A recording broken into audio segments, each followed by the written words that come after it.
अरे राम राम राम राम। इतनी जोर की बारिश हो रही है। 2 दिनों से यह बारिश तो रुकने का नाम ही नहीं ले रही है। मुझे लगता है अब जल्दी ही मेरी छत से पानी टपकने लगेगा। तभी उधर से एक शेर बारिश से परेशान होकर छिपने की जगह ढूंढते ढूंढते उसी किसान की झोपड़ी के पीछे बने तबेले में घुस जाता है, जिस तबेले में उस किसान के कुछ गधे बंधे हुए थे। अंधेरा ज्यादा होने के कारण शेर गधों को देख नहीं पाता है और उन्हीं के बीच जाकर खड़ा हो जाता है।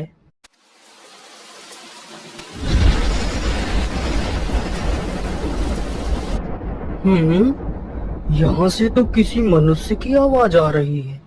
चलो चुपचाप बैठा रहता हूँ, जैसे ही यह आदमी मेरे करीब आएगा मैं इसे खा लूँगा। हाय हाय हाय, यह बारिश कब रुकेगी? ऊपर से यह टपका भी आ गया। अब मैं क्या करूं? इस टपके से कैसे बचूं? इतना तो डर मुझे शेर और बाघ से भी नहीं लगता है, जितना डर मुझे इस टपके से लगता है। अरे यह टपका कौन है? मुझे लगता है यह टपका तो मुझसे भी ज्यादा खतरनाक है। तभी तो यह आदमी शेर और बाघ से ज्यादा इस टपके से डर रहा है। चलो जल्दी से मैं यहाँ से निकल लेता हूँ, नहीं तो कहीं टपका ने मुझे देख लिया तो मेरी खैर नहीं। ओहो, अब मैं इस टपका से कैसे बचूं? चलो जल्दी से मैं अपनी मौसी के घर चला जाता हूँ।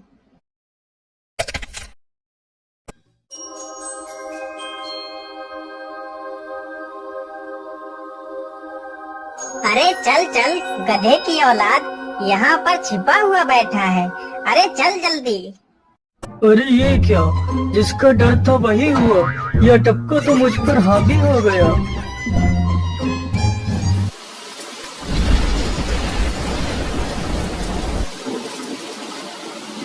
कैसे बचूं? कैसे बचूं? इस टपका से मैं कैसे बचूं? हे भगवान मेरी सहायता करो, मुझे इस टपका से बचाओ। मैं आज के बाद किसी प्राणी को नहीं मारूंगा, मैं मांसाहार छोड़ के शाकाहारी बन जाऊंगा। भगवान मेरी रक्षा करो। शेर को दौड़ते दौड़ते रात से सुबह हो जाती है।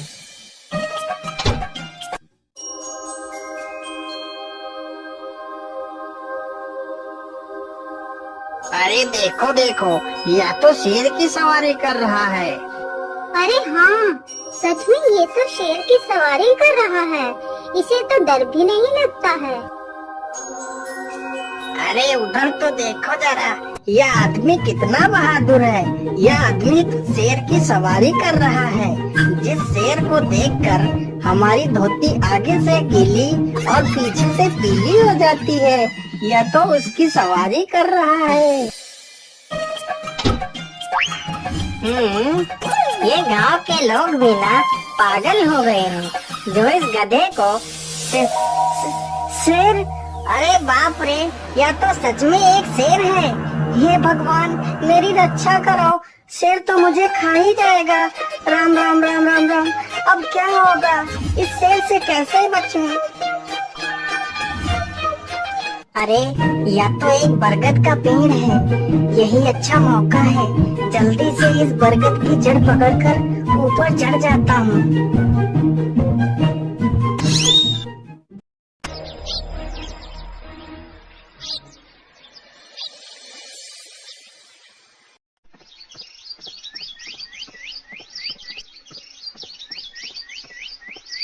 अरे शेर भैया, तुम इतनी जोर जोर से भागते हुए कहाँ जा रहे हो?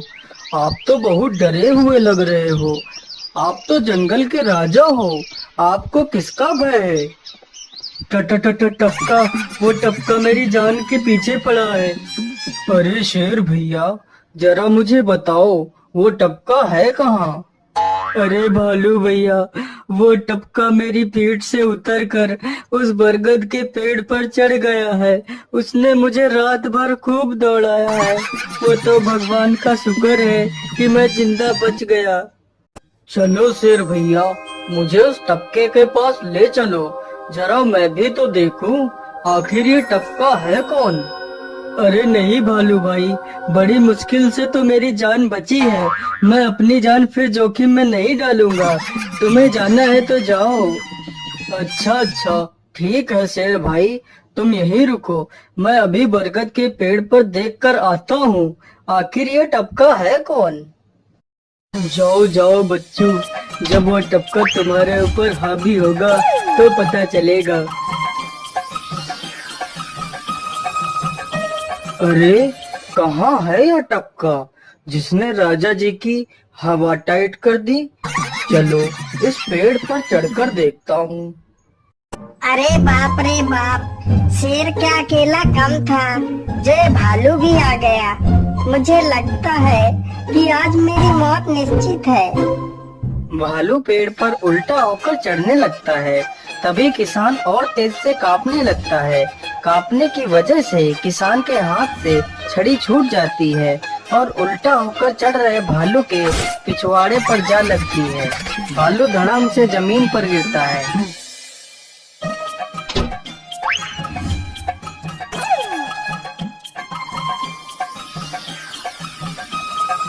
मुझे लगता है अब शेर और भालू दोनों भाग गए हैं। चलो अब जल्दी से यहाँ से निकल लेता हूँ। सारे राज्य में यह बात फैल गई कि हरिया किसान बहुत ही बहादुर है और वह शेर की सवारी कर लेता है। धीरे धीरे यह बात राजा तक पहुँच गई।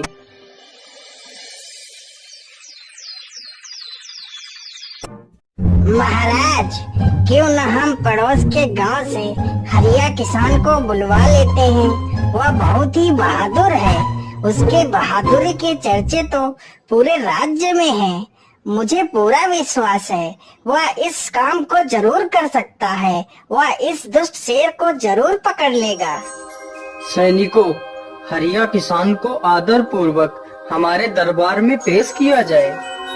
महाराज, आपने हमें याद किया। बताइए क्या बात है। मालिक, हमसे कोई भूल हो गई क्या मालिक? नहीं नहीं हरिया, तुमसे कोई गलती नहीं हुई है।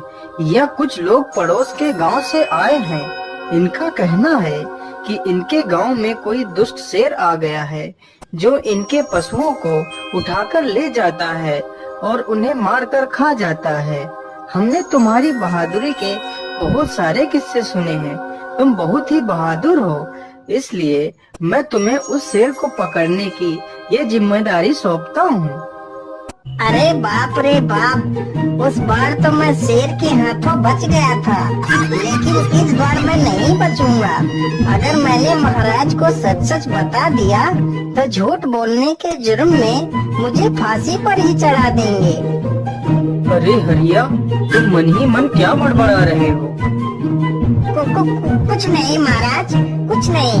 मैं सोच रहा था कि मैं शेर को कैसे पकड़ूं। ये लो हरिया, कुछ स्वर्ण मुद्राएं रख लो, ये तुम्हारे काम आएंगे। क्या करूं, कैसे पकड़ूं उस शेर को? ये महाराज ने भी मुझे कैसी दुविधा में डाल दिया है। क्या करूं, क्या करूं? हाँ, मिल गया। फिर हरिया बाजार से एक रस्सी और एक जाल तथा एक बकरी खरीद कर लाता है। चलो जल्दी से, मैं यहाँ पर एक गड्ढा खोद देता हूँ।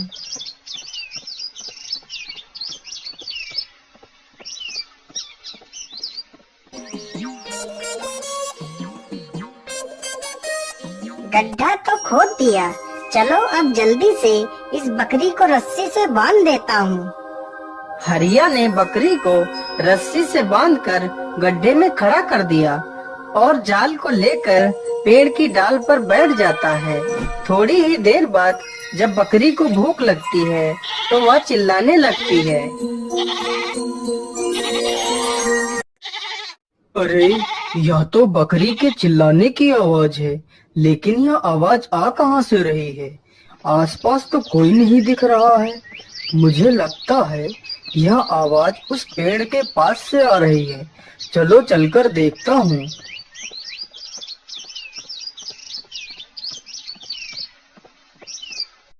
अरे वाह, आज तो शिकार मेरे पास खुद चल कर आ गया। शेर तुरंत ही बिना देर किए हुए गड्ढे में छलांग लगा देता है। तभी किसान तुरंत ही बकरी को ऊपर खींच लेता है और जाल को गड्ढे के ऊपर गिरा देता है। शेर गड्ढे में ही फंस जाता है।